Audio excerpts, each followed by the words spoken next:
राधा राधा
राधा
राधा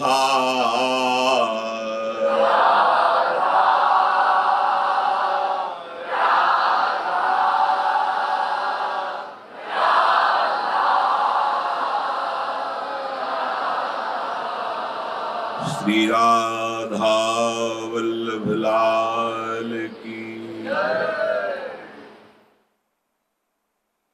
परम सच्चिदानंद घन आनंद समुद्र प्रेम समुद्र ज्ञान वैराग्य भक्ति अनंत ऐश्वर्यों के स्वामी प्रभु श्री कृष्णचंद्र जी अर्जुन जी को निमित्त बनाकर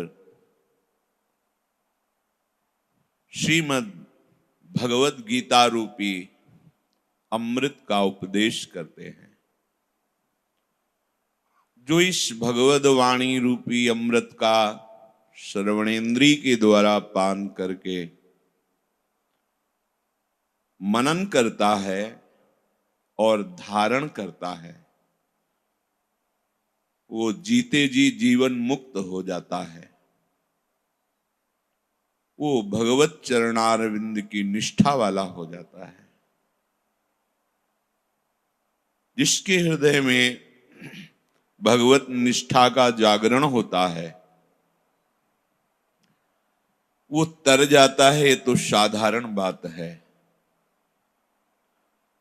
उसके चरणों में इतनी सामर्थ्य होती है, वो जहां चरण रख देता है वो स्थान तीर्थों को भी पवित्र करने वाला बन जाता है। तीर्थी कुर्वन्ति तीर्थानि, वो जहां अपने चरण पधारते हैं तो तीर्थों को भी तीर्थत्व प्राप्त कराने की सामर्थ्य उनके चरणों में आ जाती है। मद भक्ति युक्तो भुवनम पुनातु, जो प्रभु अखिल ब्रह्मांडों के स्वामी हैं, वो कह रहे हैं जो मेरी भक्ति से युक्त हो जाता है वो समस्त भुवनों को पावन करने की सामर्थ्य प्राप्त कर लेता है। हमें श्रवण करके मनन करके धारणा में बदलना है, बस धारणा नहीं हो पाती। ये शरीर राग ऐसा ठस के बैठा है, किसके आगे वो भगवत प्राप्ति मोक्ष कल्याण उसको सब धूल धूसरित नजर आते हैं।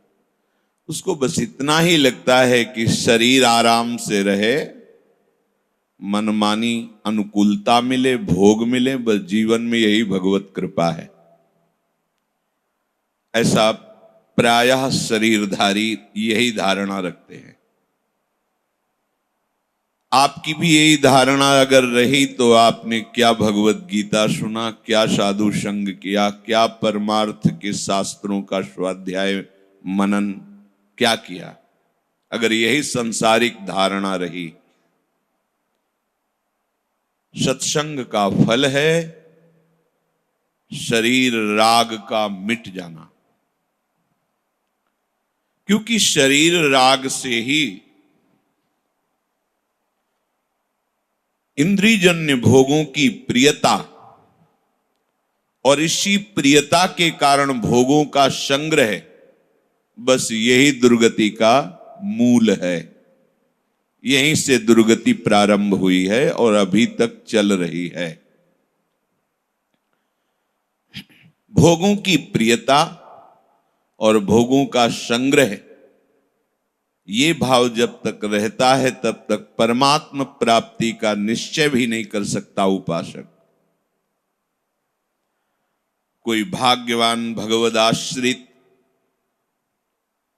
सत्संग के वाक्यों का मनन करके देह राग को मिटाने की विवेक शक्ति के द्वारा पूरी चेष्टा करता है तो भगवान उसका सहयोग करते हैं। अब वो भोग और भोग सामग्रियों के संग्रह से अपनी बुद्धि को हटाकर प्रभु के नाम रूप लीला धाम में या आत्मस्वरूप में वो तल्लीन होने की चेष्टा करता है। और जहां तन्मया स्थिति आई, बुद्धि प्रभु में निश्चल हुई कि साधक सिद्ध हो जाता है। उपासक अब उपासक नहीं, वो प्रेमी हो जाता है, भगवत प्रेमी बन जाता है। इसलिए प्रभु अर्जुन जी को उपदेश करते हैं कि ये जो इंद्रियां हैं, एक इंद्रिय ही मन को बलात्, क्योंकि ये प्रमथन स्वभाव वाली हैं, मथ देती है। विकल होकर मन एक ही इंद्रिय के साथ विषय सेवन के लिए आतुर हो उठता है और मन की विकलता बुद्धि सह नहीं पाती और उसके साथ हो जाती है। जहां बुद्धि उसका साथ दिया वहीं भ्रष्ट हो गया उपासक। इसलिए प्रभु कहते हैं कि बहुत ही ये प्रमथनशील इंद्रियां हैं, मेरे परायण होकर के ही इनको रोका जा सकता है। आगे के श्लोक में प्रभु वर्णन करते हैं, तानि सर्वाणि संयम्य युक्त आसीत मत्परः वशी हि यस्येन्द्रियाणि तस्य प्रज्ञा प्रतिष्ठिता। इसलिए उपासक को चाहिए कि इंद्रियों को छूट न दे। एक ही इंद्री ने भ्रष्ट कर दिया सौभरी जी को।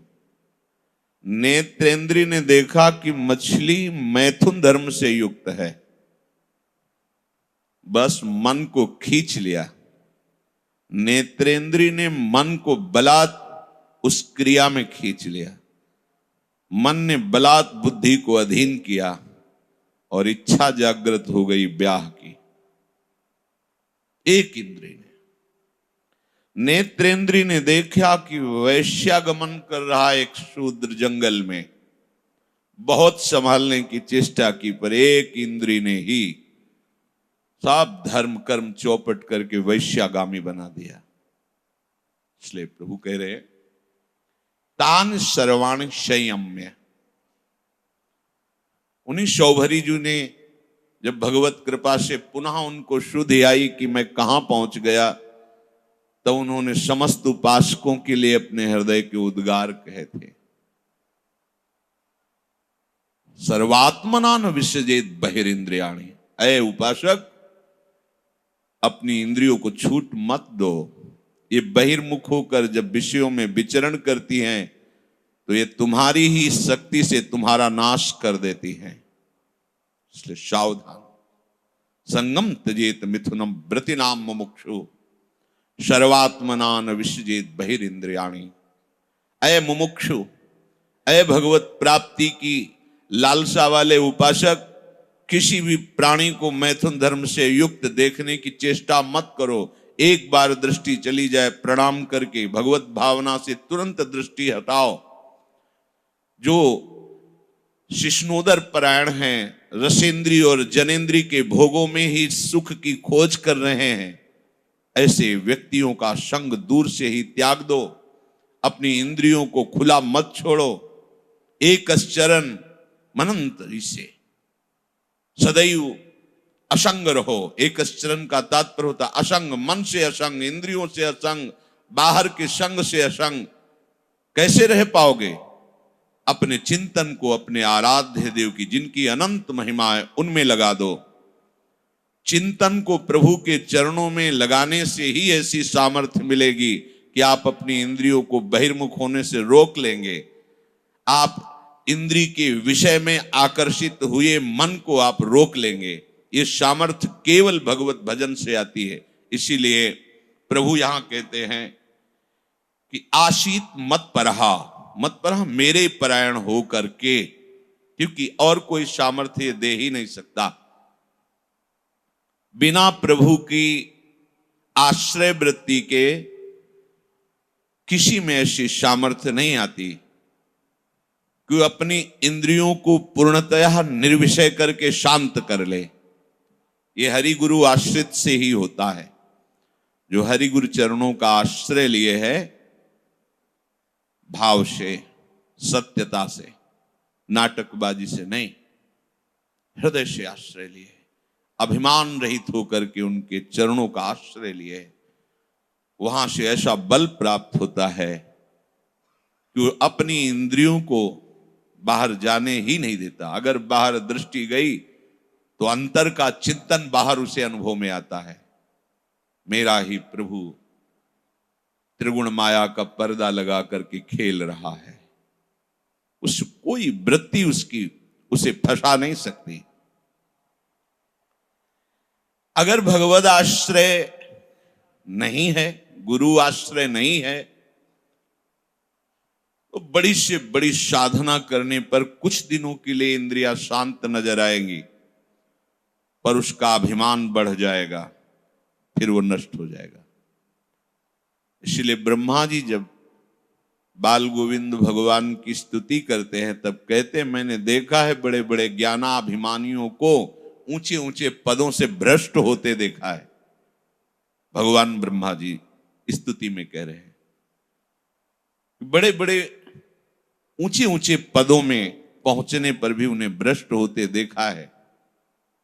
और जो सरल भाव से स्वीकार कर लिए आपको, वो आंख मूंद के दौड़े भी तो गिर नहीं सकते, क्योंकि हर समय आपकी कृपा उनकी सुरक्षा करती रहती है। इसलिए भगवान एक शब्द बोल रहे हैं, मत परहा, मेरे परायण होकर के। बहुत ये अमृत शब्द है, भगवत परायण। अपने आराध्य देव के ही विषय में चिंतन करना, सारी चेष्टाएं आराध्य देव के लिए करना।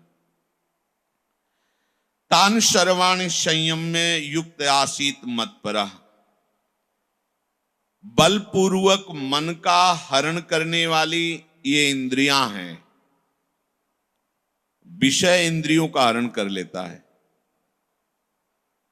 सामने शब्द स्पर्श रूप रस गंध की जहां लालसा हृदय में है, तो जो अवसर मिला भोग का, तो वो हमारी इंद्री को हरण कर लिया, इंद्री ने मन को हरण कर लिया, मन ने बुद्धि को हरण कर लिया। ये हरण कहने में देर लगती है, हरण होने में देर नहीं लगती। जितने शब्द बोले इसमें बहुत विलंब है, लेकिन ये हरण करने में बहुत कम, मतलब 1 सेकंड। तभी तो अच्छे अच्छे उपासक भी समझ नहीं पाते। कल चर्चा हुई थी कि ऐसे ऐसे उपासकों को भी ये इंद्रियां भ्रष्ट कर देती हैं। उन सबको वश में करके सजगता पूर्वक कभी किसी भी विषय में विचलित ना होने दे, इसका उपाय बोले मेरे परायण, भगवत परायण। पूज्य श्री स्वामी हरिदास जी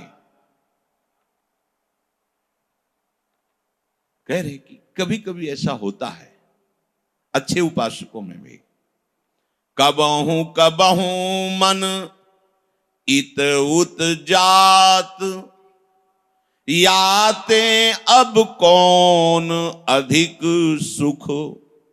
ये मन कभी कभी चलायमान होता है, इत उत, कभी नेत्रेंद्री, कभी घ्राणेंद्री, कभी रसेंद्री, कभी श्रवणेंद्री, कभी त्वगेंद्री। ये 5 ज्ञानेंद्रिया विषय भोग के लिए मन को साथ लेकर के मना खष्टान इंद्रियाणि प्रकृति स्थानी कर्षति। कभी कभी ऐसा अच्छे उपासकों में भी, जो विषयी उपासक हैं उनका तो कहना ही क्या है, वो तो उसी में पड़े ही है। पर जो अच्छे का मतलब जिन्होंने दृढ़ लालसा की है इसी जन्म में भगवत प्राप्ति की, उनका भी कभी कभी मन विषयों की तरफ जाने लगता है। स्वामी जी महाराज कह रहे हैं, इससे बड़ा क्या सुख हो सकता है। बिहारी बिहारिंजू की सेवा, बिहारी बिहारिंजू का नाम, उनका धाम, उनका रूप, उनकी लीला, इससे बड़ा क्या सुख हो सकता है। किस सुख के लिए तू जा रहा है। अगर नेत्रेंद्री रूप देखना चाहती है तो करोड़ों कामों को मूर्छित करने की सामर्थ्य बिहारी जी के रूप लावण्य में है। अगर स्वाद लेना चाहती है तो सच्ची मानिए राधा नाम में, श्यामा नाम में ऐसा स्वाद है कि हरि की भी रसेंद्री इसका स्वाद लेने के लिए इतनी लालायित रहती कि वो कभी छोड़ते ही नहीं ये नाम। जपत हरि विवश तव नाम प्रतिपद विमल, हरि रसना राधा राधा रट। अगर स्पर्श सुख चाहती है तो प्रिया प्रीतम की जो आप विग्रह की सेवा कर रहे हैं, यही सीधे श्रीअंग सेवा है, पहुंचा देगी, आपको अनुभव में होने लगेगा। पर कभी कभी अच्छे उपासकों का भी मन इधर उधर विषयों में जाता है। तो स्वामी जी महाराज कह रहे हैं कि इनसे बढ़कर कोई सुख है क्या। अरे मन, क्या इनसे भी बढ़कर कोई सुख है। याते अब कौन अधिक सुख। पर मन बहुत युक्तियों से तेरे को रोक रखा है। अगर तेरे को ना रोकते ना तो बहुत दुख रूपी दलदल में तू फंस जाता। स्वामी जी कह रहे, बहुत भांतिन घत आनी राख्यो, नाही तो पाव तो दुख। कबहू कबहू मन इत उत जात, याते अब कौन अधिक सुख। कोटि काम लावण्य बिहारी, ताके मुहा चूही सब सुख लिए रहते रुख। श्री हरिदास के स्वामी श्यामा कुंज बिहारी को,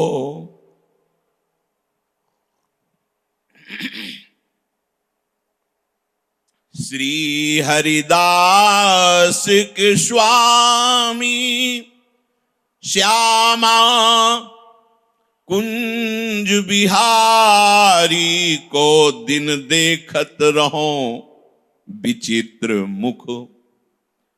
जितने भी अनंत ब्रह्मांडों में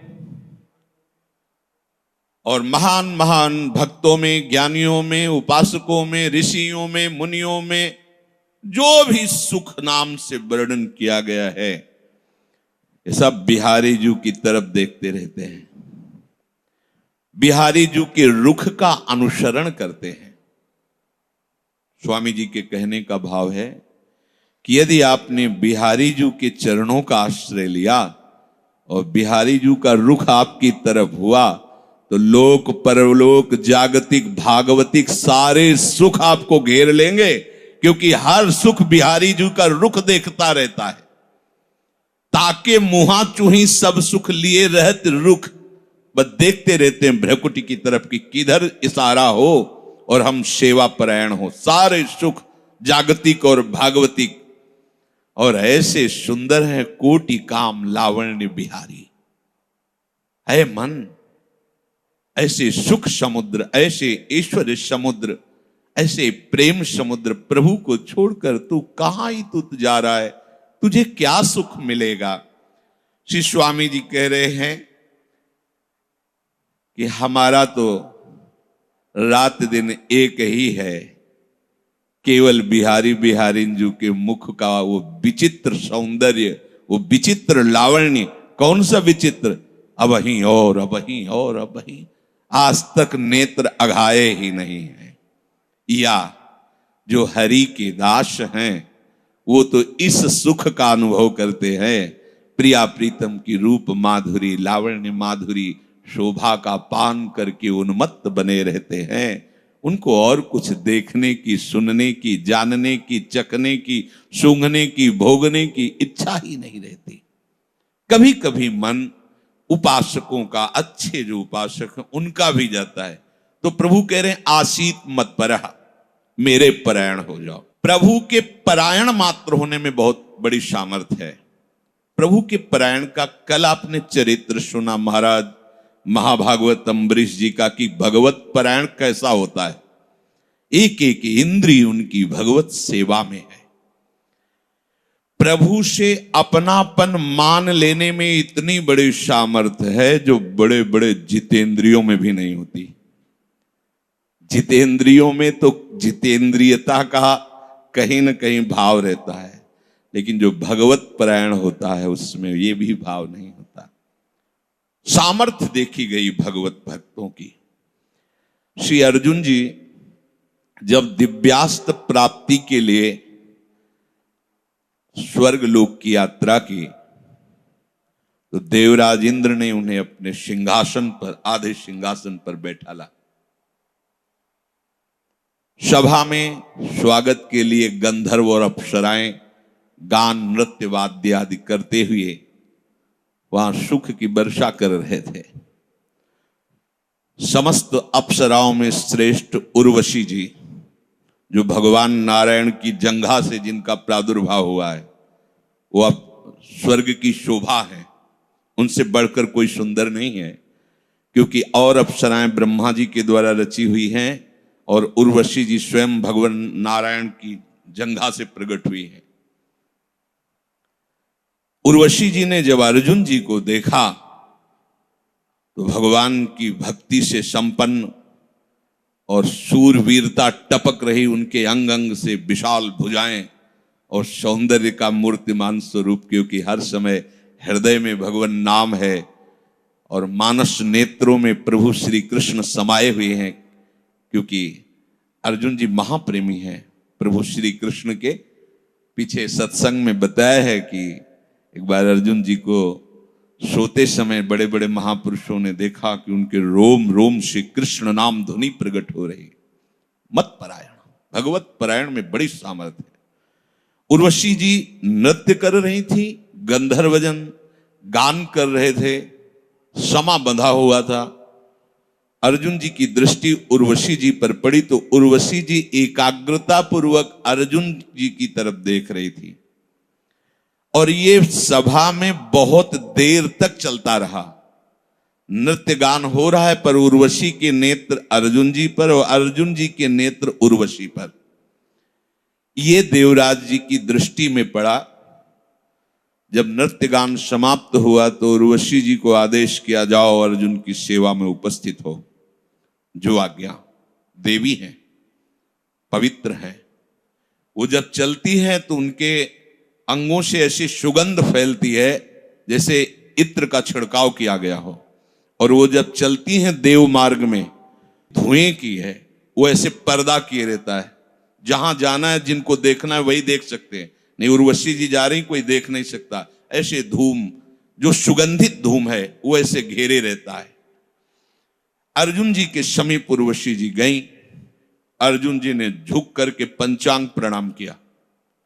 पहली ही मुद्रा में उर्वशी जी को बहुत क्रोध आया। ये तुम क्या कर रहे हो? उनका, माता, हमारी दृष्टि में माता कुंती और आप में कोई अंतर नहीं। उनको ये शब्द मानो आग लगा दी।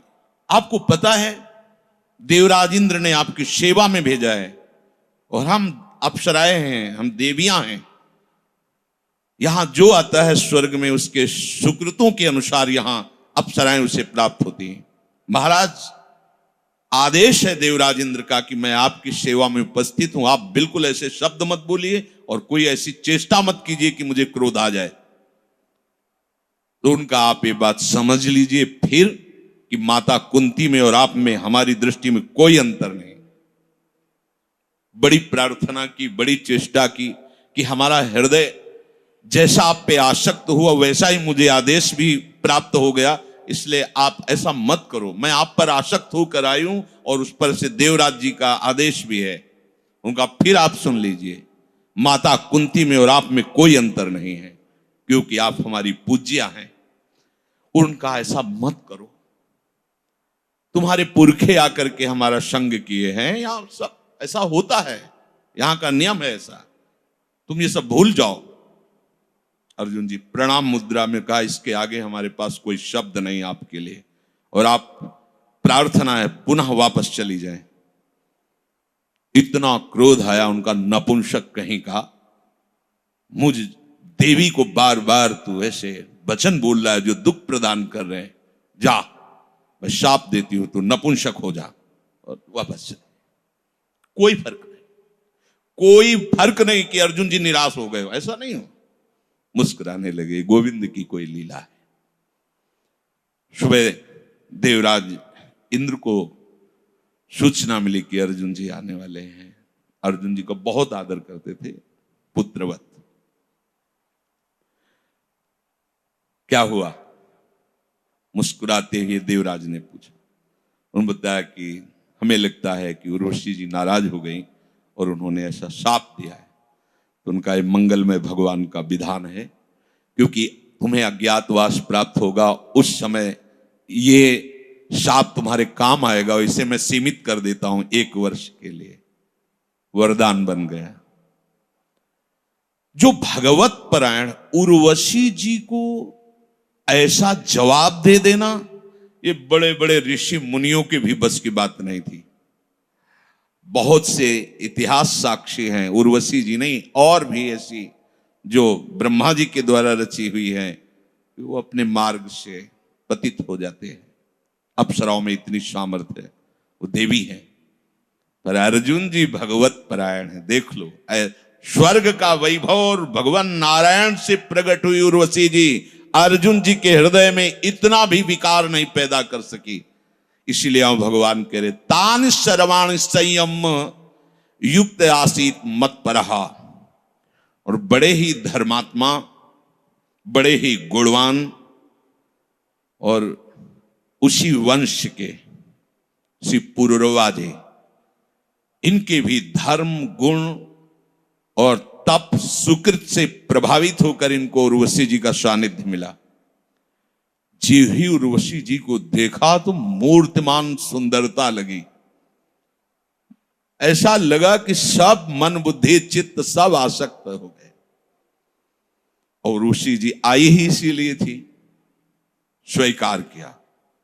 उनका महाराज मैं आपकी सेवा में उपस्थित हुई हूं क्योंकि आपके इतने सुकृत, आप ऐसे धर्मात्मा, आप ऐसे गुणवान, संयमशील है, आदि आदि। पर हमारी शर्त है, हम केवल घी का पान करते, शुद्ध देवी हैं, और हम आपको निर्वस्त्र केवल उसी समय देखेंगे। अन्य समय अगर दिखाई दिए तो मैं तुरंत अंतर्ध्यान हो जाऊंगी। और मेरे पास एक मेमना है, भेड़ का बच्चा, इसकी सुरक्षा करनी है। अगर कभी इसका अपहरण हो गया तो मैं अंतर्ध्यान हो जाऊंगी, क्योंकि उनको रास्ता चाहिए निकलने का। सुकृत खत्म होने पर ऐसा संयोग बन जाएगा कि उनको जाना पड़े। भूल गए कि मैं हूं भी कि नहीं, ना दिन का पता ना रात का पता। जब उनके सुकृत क्षीण हुए, गंधर्व आए उस मेमना को ले गए, तो समय वहीं समीप ही थे और निर्वस्त्र थे। एकदम गंधर्वों ने प्रकाश किया, उस प्रकाश में निर्वस्त्र देखा और उस अंतर्ध्यान। उनको तो चाहिए था उस। अब जो दशा हुई, पागल हो गए। आदि सम्राट हैं, महामहिम सामर्थ्य से युक्त है, पागल हो गए। जैसे पागलों की दशा होती है, ऐसे हा उर्वशी कहा हो तुम, व्याकुल, खाना नहीं पीना नहीं एकदम। और वैसे ही जैसे थे नंग धड़ंग वैसे ही घूमने लगे, पागलों की दशा। भगवान उनकी बात वर्णन करते एकादशी स्कंद में पुरुरवा जी की। अगर भगवत परायण नहीं है तो पुरुरवा जैसा धर्मात्मा, जितेंद्रीय, संयमशील ऐसे कोई थोड़ी, ये अप्सराएं ऐसे थोड़ी आती हैं। महान सुकृत और कहीं सुई की नोक भर भी धर्म का उल्लंघन नहीं, उनके पास आती है। अब कहीं ऐसे थोड़ी आती है, कहां? एक सुई की नोक भर जिन्होंने कभी धर्म का उल्लंघन नहीं किया, उनको दिव्य देवियां सेवा में विधान के द्वारा प्राप्त होती हैं, वो भी जब तक सुकृत है। इसीलिए सब मिथ्या है, सब स्वप्नवत है। एक अच्छा स्वप्न समझ लीजिए।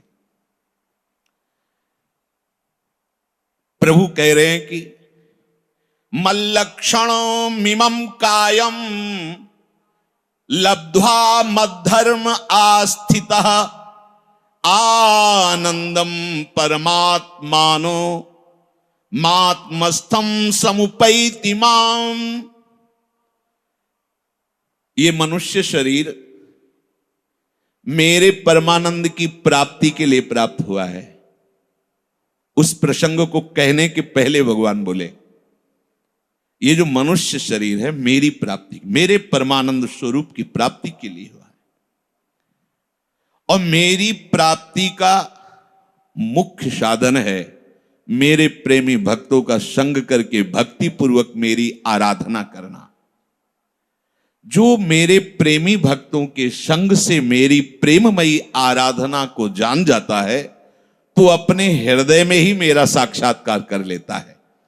भगवत साक्षात्कार के लिए ये मनुष्य शरीर मिला है।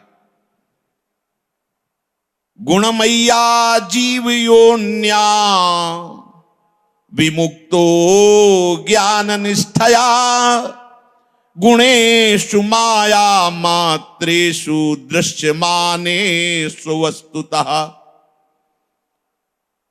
जीव को कर्म के अनुसार सभी योनियों में जाना होता है। भगवान की वाणी है, सभी योनियों, सुअर, कुत्ता, नारकी, कीट, पतंग, सांप, सभी योनियां तीन गुणों के अंतर्गत हैं।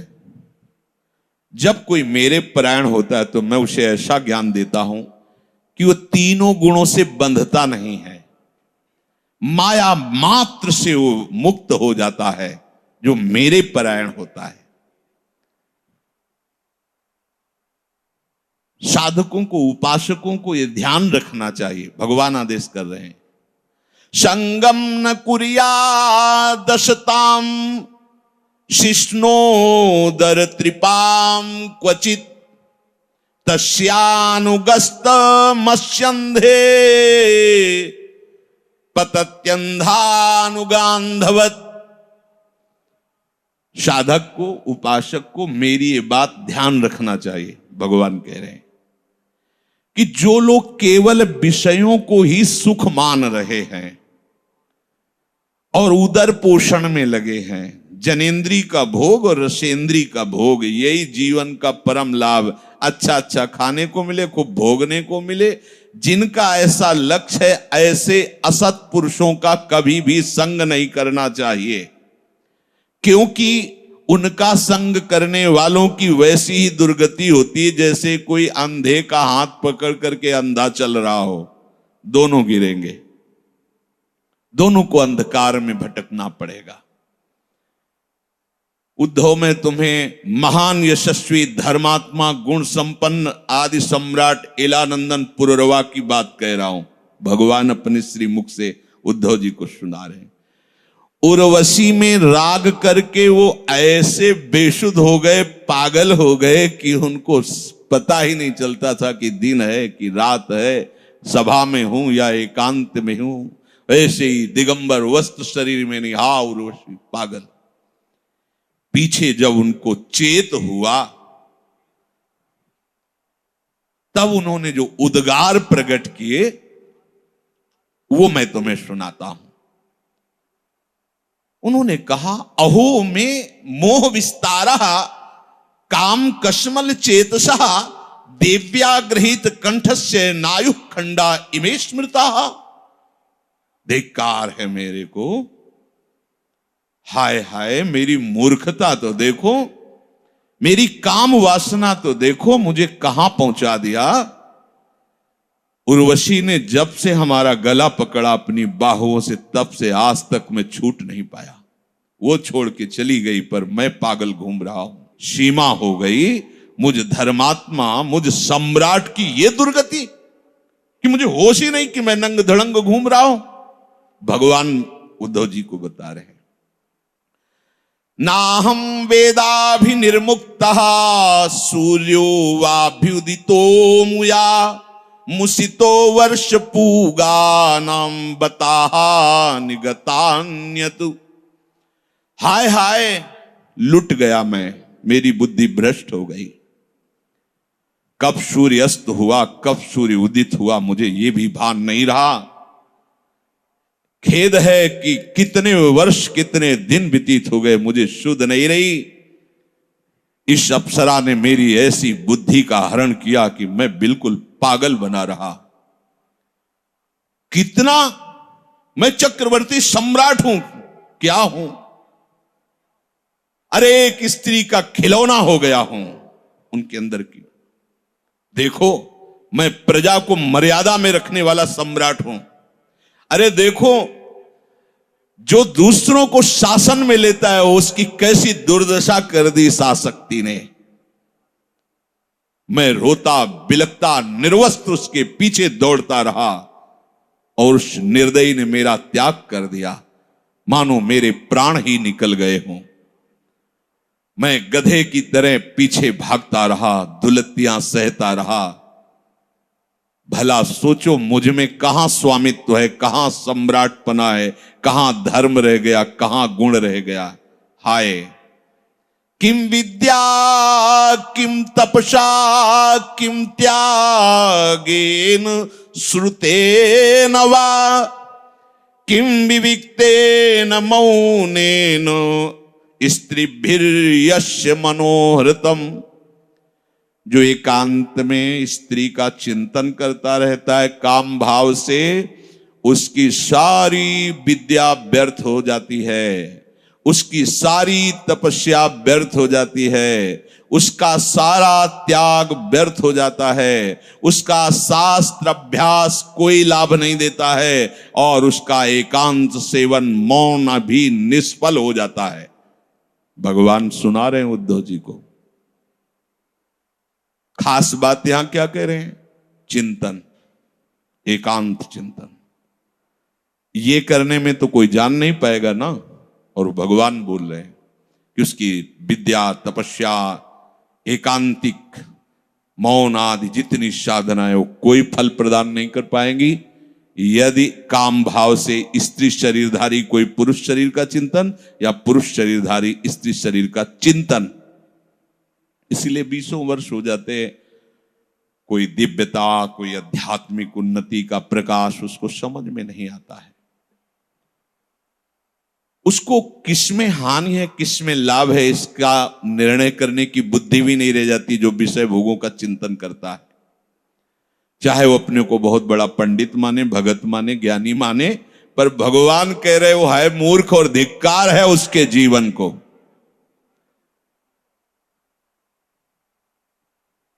श्री पुरुरवा जी कह रहे मैं उर्वशी के ओठों की मादकता में अपने जीवन को बर्बाद कर दिया।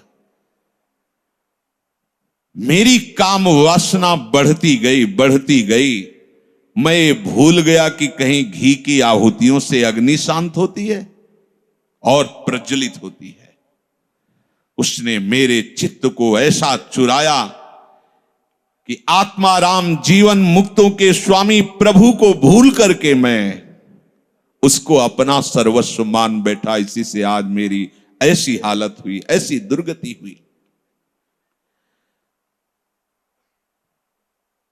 जैसे कोई रस्सी को सांप मानकर दुख प्राप्त करता है, पर जानने पर पता चलता है वो सांप नहीं, वो रस्सी है।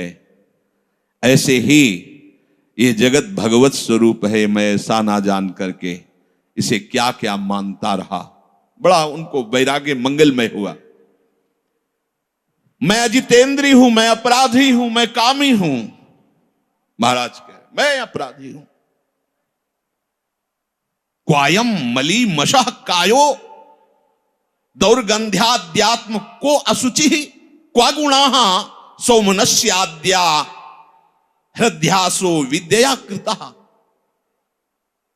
कहां ये मैला कुचैला मल बनाने वाला दुर्गंध युक्त शरीर, और कहां मैं उसे देख रहा था सुकुमारता, पवित्रता, सुगंधता, सुख। धिक्कार है मेरी बुद्धि को। इस शरीर किसका है? ये आग का ईंधन है या कुत्तों का भोजन है? मिट्टी में गाड़ देने पर ये मिट्टी बन जाता है, कीड़ा पड़ जाते हैं, आग में जला देने पर राख हो जाता है। इस शरीर को मैंने सम्राट माना, इसी शरीर के राग से मैंने उसे सुख माना। बहुत सोचने विचारने पर निश्चय होता है ये मूढ़ता है, ये अज्ञान है। मलमूत्र से भरे हुए शरीर को मैं माना। कैसा मैं लट्टू हो गया इस शरीर राग के कारण। ओ कितनी सुघड़ नासिका, कितने सुंदर कपोल, वो जब हंसती है तो हमारे चित्त को चुरा ले। ये क्या? तो मांस रुधिर स्नायु मेदो मज्जा स्थित संगतौ विणमूत्र पूये रमताम क्रमीणाम कियदंतरम।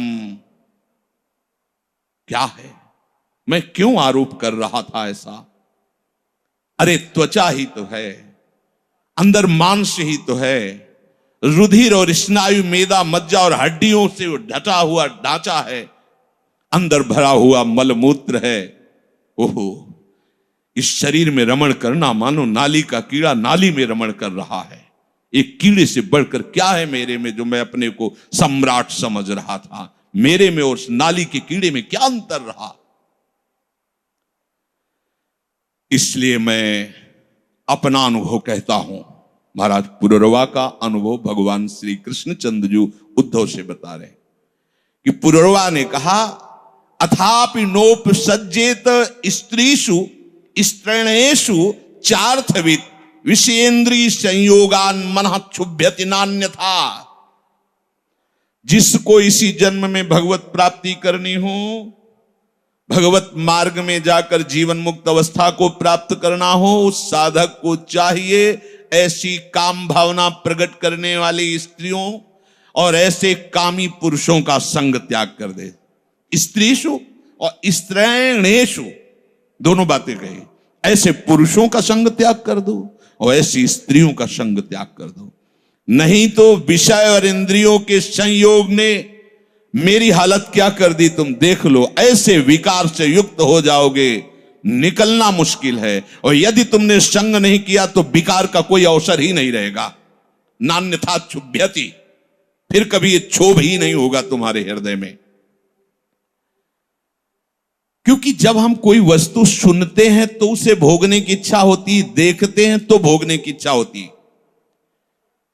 अदृष्टा दश्रुता भावान न भाव उपजायते, जो हमने देखा ही नहीं है, सुना ही नहीं है, भोगा ही नहीं है, उसकी इच्छा ज्यादा दिन टिकती नहीं। ऐसी स्फुरित खत्म हुई पूर्व संस्कारवश। जो विषयों के साथ इंद्रियों का संयोग ही नहीं होने देते, कुछ दिनों के बाद उनका मन निश्चल शांत हो जाता है, और जो भोगते रहते हैं तो आग बढ़ती रहती है। तस्मात् संगो न कर्तव्यः स्त्रीषु स्त्रैणेषु चेन्द्रियैः विदुषाम चाप्य विश्रब्धः षड्वर्गः किमु मादृशाम। इसलिए अपनी वाणी से कभी विषय चर्चा मत करो, कान से कभी विषयी पुरुषों द्वारा बातें की गई उनको मत सुनो, मन से कभी भी विषय का संकल्प भोगने का मत करो, इंद्रियों से कभी विषय दृश्य मत देखो, और स्त्री लंपटों का संग त्याग कर दो, नहीं तो मेरे जैसे की ऐसी दुर्दशा हो सकती है तो तुम्हारी क्या। वास्तविक वो धर्मात्मा थे, वो गुण संपन्न थे, वो संयमी थे, वो कह रहे हैं मेरे जैसे की दुर्दशा हो सकती तो तुम लोगों की क्या।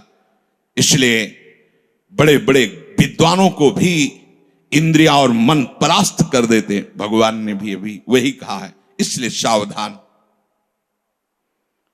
तो उद्धव,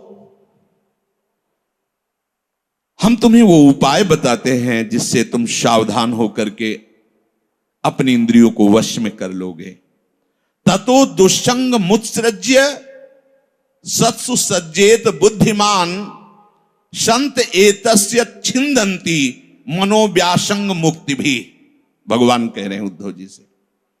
इसलिए बुद्धिमान उपासक को चाहिए कि कभी भी पुरुरवा की भांति कुसंग न करे। कुसंगी पुरुषों का और कुसंग का त्याग कर दे। मन से भी कुसंग नहीं, तन से भी कुसंग। यदि इसी जन्म में भगवत प्राप्ति करना चाहते हो तो संत पुरुषों का संग करे। संत एतस्य छिंदंती, क्योंकि संत पुरुषों में ऐसी सामर्थ्य होती है कि अपने संग से तुम्हारी इस वासना को भस्म कर देंगे, नष्ट कर देंगे। उनके सदुपदेशों में बड़ी सामर्थ्य होती है, वो मन की आसक्तियों का नाश करके अनासक्त बना देते हैं। अब प्रश्न उठता है कि वो संत कैसे होते हैं, जिनके संग करने की बात स्वयं भगवान कह रहे हैं कि उनके संग से ये जो मलिनता है, भोगों में रुचि है, ये नष्ट हो जाती है, अंदर से वैराग्य विरक्त भाव जागृत हो जाता है। तो संतो अनपेक्षा मच्चित्ताः प्रशांताः समदर्शिनः निर्ममा निरहंकारा निर्द्वंद्वा निष्परिग्रहाः तेषु नित्यं महाभागेषु मत्कथाः संभवन्ति हिता नृणां जुषतां प्रपूर्णन्त्यघम्। हे उद्धव, उन संत पुरुषों का ये लक्षण है कि वो कभी किसी वस्तु की अपेक्षा नहीं रखते। ये मुझे मिल जाए ऐसी इच्छा उनके हृदय में नहीं होती। जथा लाभ संतोष सदा काहू सो कछु न चाहोगो। वो अपेक्षा, संतो अनपेक्षा, सबसे पहला लक्षण, उनके हृदय में किसी भी वस्तु व्यक्ति की चाह नहीं होती। क्यों? क्योंकि मच्चित्ताः, उनका चित्त मेरे में लगा है। जब चित्त विषयों में लगा होता है, उसका चिंतन होता है, तो उसकी भी प्राप्ति की, भोगने की चाह होती है। और संतों में इसलिए ये वृत्ति नहीं होती क्योंकि उनका चित्त मच्चित्ताः, मेरे में लगा होता है। तो फिर विषयों की प्राप्ति की बात कैसे आएगी? विषय है नहीं, पर उनको अनुभव देते हैं जो उनका चिंतन करते हैं। प्रभु हैं, प्रभु हैं, त्रिकाल सत्य है, पर विषय त्रिकाल सत्य नहीं है।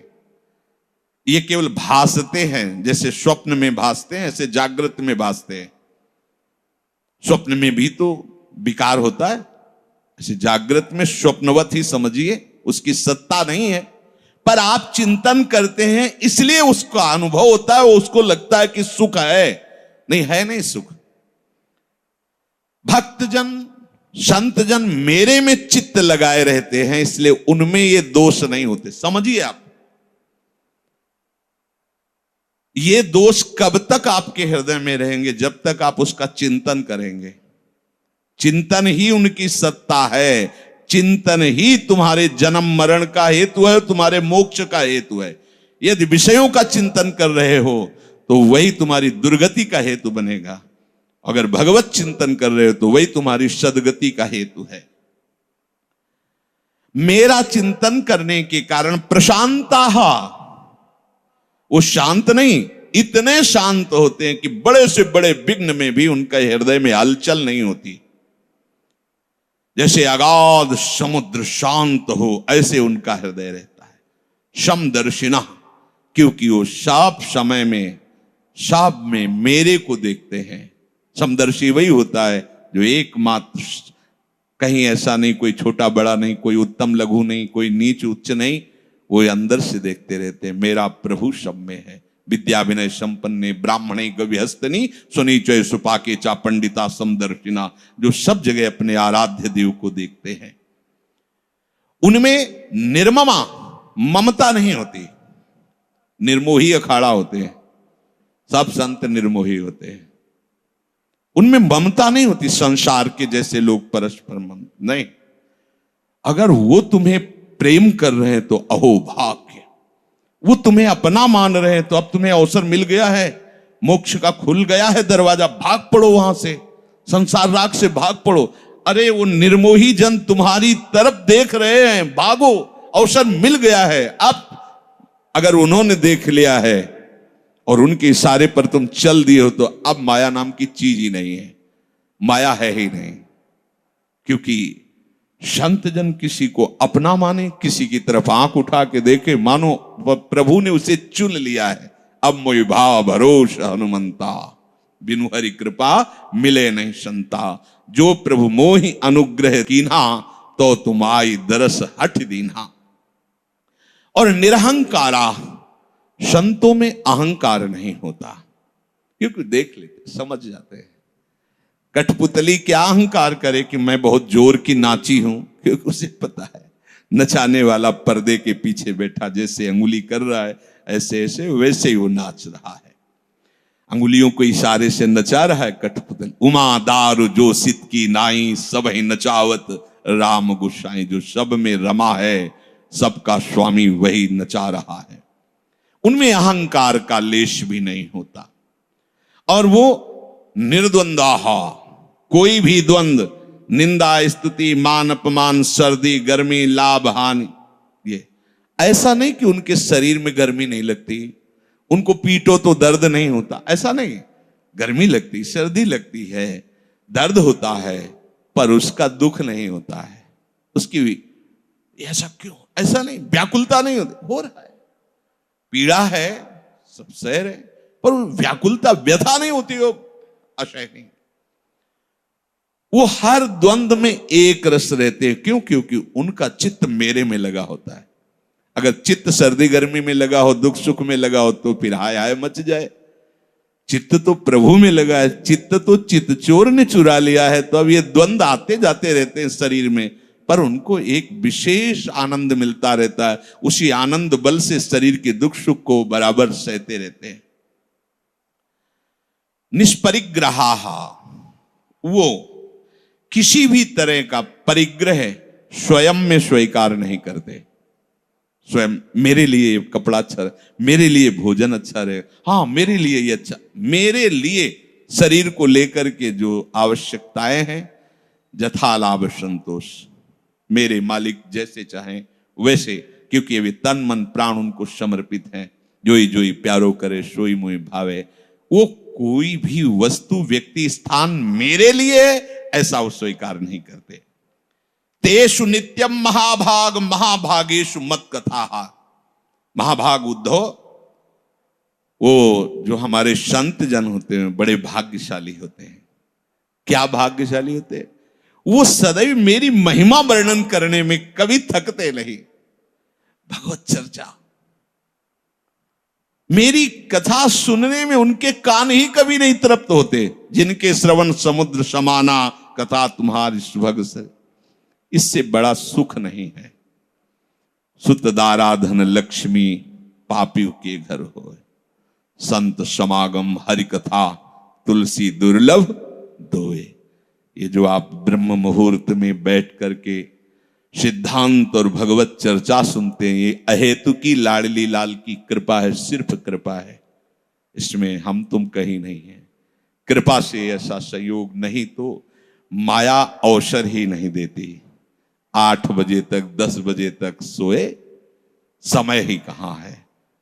हम तो प्रणाम करते हैं कि जब हम 2:45 बजे आते हैं तो 50-100 लोग लगभग ऐसे वहां से लेके यहां तक खड़े होते हैं। हम प्रणाम करते हैं। इनको नींद कब आती होगी? अगर 3 बजे वो खड़े हैं, 2:45 बजे खड़े हैं, तो मतलब 2 बजे उनकी दिनचर्या चली होगी, तभी तो आके खड़े हैं। प्रणाम है। बहुत बढ़िया पेमेंट मिलेगा। हमारे मालिक ये नहीं देखते कि तुमने काम क्या किया है। मालिक के लिए खड़े हो, मालिक के लिए बैठे हो, बस वो पास कर देंगे।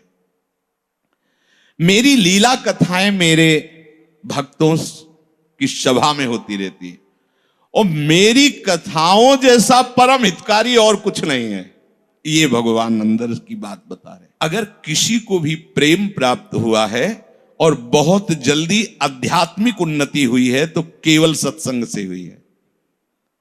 नहीं तो ऐसे गोस्वामी जी नहीं कह रहे कि मिले ही न रघुपति बिन अनुरागा किए कोटि जप जोग विरागा। ये सब अनुरागा, और ये अनुराग होता है भगवत चर्चा से, केवल भगवत चर्चा से। अन्य कोई साधन, एक बार हित धाम में एक संत भगवान ने प्रश्न किया था, कोई रामचरितमानस का दोहा बताया था कि अगर इसमें गोस्वामी जी कह रहे हैं कि ज्ञान विराग की भी जरूरत नहीं, केवल जो भगवत चर्चा सुनता है सीधे वो भगवत प्रेम को प्राप्त होता है, इस पर आप प्रकाश डालिए। सीधा उदाहरण है मथुरा की ब्राह्मण पत्नियां, कोई अन्य साधन नहीं, केवल वृंदावन की मालिनी जाती थी और भगवत चर्चा सुनाती। सीधा उदाहरण है भक्त भूप रत्नावती जी, बिल्कुल भक्ति जानती ही नहीं थी, लेकिन दासी वृंदावन बिहारी जी के चरणारविंद में आसक्त चित्त थी।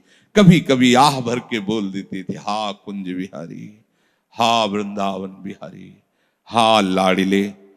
तो कहती कि पास तो मेरी रहती, ये किस कुंज बिहारी से तूने प्यार कर लिया? किसको? तो मुस्कुरा कर कहती कि ये किसी व्यक्ति का नाम नहीं है, ये वृंदावन के लाडिले ठाकुर हैं। कैसे बताऊं, बस तुम अपनी सेवकाई जो हम कर रहे हैं उसी को समझो आप हमारी। अच्छा भगवान है वो, चलो तुम पैर दाबना छोड़ो, या हमारे सिराने बैठो आके और हमें उनकी बातें बताओ। बस बिहारी बिहारिंजू की बातें सुनते सुनते ऐसी बैरागी राजा का विरोध करके मुंडन करवा के संत सभा में बैठ गई बलिहार। कोई अन्य साधन नहीं। इसीलिए भगवान कह रहे मेरी चर्चा से जैसा परम हित होता है वैसा और किसी साधन से नहीं। स्वयं व्रतांसी यज्ञ छंदांसी तीर्था नियमा यमा यथा वरुंधेत सत्संगा सर्वसंगो पहो ही माम। मैं सांख्य से, योग से, व्रत से, नियम से, धर्म से वैसा प्रसन्न नहीं होता हूं जैसा सत्संग से वशीभूत हो जाता हूं। जो लोग मेरी लीला कथा मेरे भक्तों के मुख से आदर सहित पान करते रहते हैं, गान करते रहते हैं, अनुमोदन करते रहते हैं, वो मेरे परायण हो जाते हैं। उन्हें अनन्य प्रेममयी भक्ति प्राप्त हो जाती है, और जिन्हें मेरी भक्ति प्राप्त हो जाती उन्हें और कुछ प्राप्त करना बाकी नहीं रहता।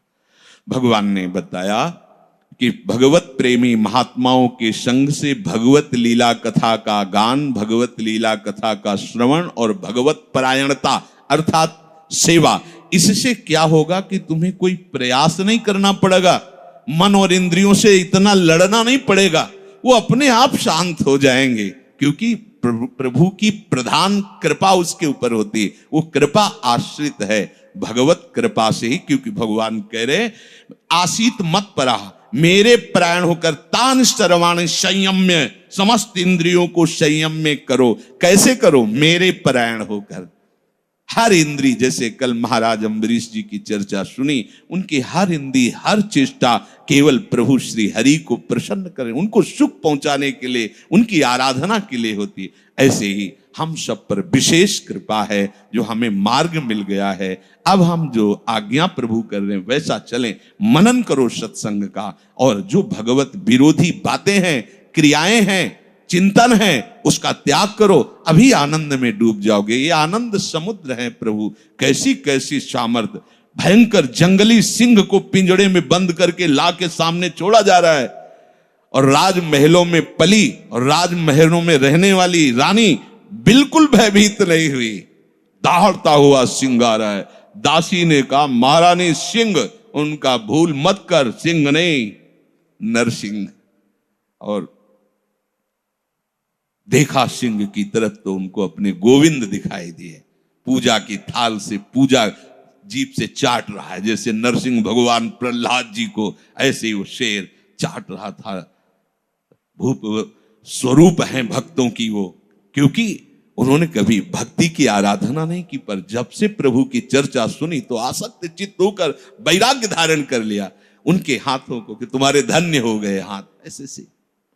और वही फिर मुड़ा तो जो बालकनी में खड़े खड़े ये दृश्य देख रहे थे, राजा के पक्ष के जो बांध के लाए थे पिंजड़े में सिंह, सबको फाड़ दिया और दौड़ता हुआ पुनः जंगल की तरफ। उनके लिए उनके स्वामी हैं, और विरोधियों के लिए संहार कारक काल के भी महाकाल प्रभु हैं। इसलिए बढ़िया अवसर मिला है। ये इंद्रियों की चापलूसी, ये मन की दुष्टता, इसका साथ मत दो। मान लो, हरि गुरु के आश्रित होकर उनके वचनों के अनुसार चलो। देखो, अगर आप ज्यादा हठ करोगे तो हरि इतने कृपालु हैं कि फिर वो ऐसा कर देंगे, जाओ भोगो, भोग लो, देख लो, भोग के देख। और कभी आज तक कोई भोग के वैराग्य नहीं प्राप्त किया है। ये भ्रम है कि हम पहले भोग लेते हैं फिर वैराग्य धारण, ये भ्रम है। जितना भोगोगे उतने ही कमजोर होते जाओगे, तुम्हारी आध्यात्मिक शक्ति क्षीण होती जाएगी, और तुम्हारा संकल्प बनता जाएगा भोगों का। फिर निकल पाना केवल गुरु हरि कृपा के ही, अन्य कोई नहीं निकल पाता, आज तक नहीं निकल पाए, यही दलदल है। अब भागो, सूखे में आ गए हो, पीछे कदम मत बढ़ाना। जिस दलदल से आए हो अगर उधर गए तो फिर अब नहीं निकल पाओगे, पता नहीं कितने युग व्यतीत हो जाएंगे। सावधान, हरि स्मरण कभी छूटे नहीं, कोई ऐसा आचरण बने नहीं कि हमारा ये मार्ग कोई और नहीं छुड़ाता, आप ही छोड़ दोगे। जहां आपका मन आज्ञा उल्लंघन किया तो इतना वो दोषी हो जाता है कि वो सामने आने में डरता है, और उसको सब बुरा नजर आने लगता है। ये माया है, सब नौटंकी है, सब नाटक है, और वही भोगों में वही माता पिता परिवार दुल्हन लड़का बच्चा, यही सब सत्य लगने लगता है। सावधान, थोड़ी थोड़ी आंख खुलने लगी आपकी। अब ऐसा प्रमाद मत करना कि फिर सो जाओ, नहीं, अभी पूरा जगो। और जाग गए तब सोना क्या, समझ गए तो रोना क्या। ये मोह निशा सब सो निहारा, देखे स्वप्न अनेक प्रकारा, यही जग जामिन जागे जोगी, परमारथी प्रपंच वियोगी। अब आप लोग इस लाइन पे आ रहे हैं, ये जग जामिन जाग। जब संसार सोता है तो उपासक रोता है? सुखिया सब संसार है, खावे और सोवे, और दुखिया दास कबीरा जागे। राधा वल्लभ।